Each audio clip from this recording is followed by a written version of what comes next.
बलाड station के पास स्थित है। काफ़ी पुराना प्राचीन मंदिर है। हनुमान जी की काली स्टैचू मूर्तियाँ बहुत कम देखने को मिलती हैं। ये यहाँ पे स्थित है।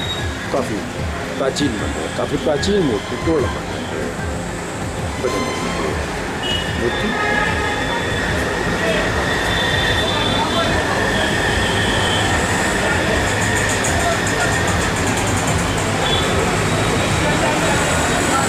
ये पीपल के पेड़ के नीचे स्थित है।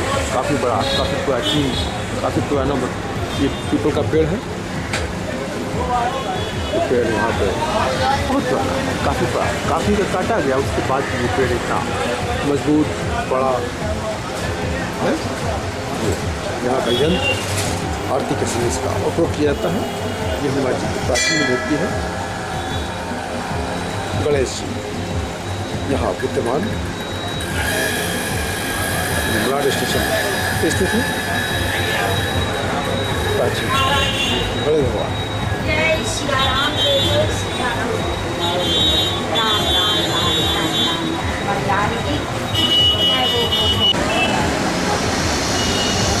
तालाब हनुमान मंदिर,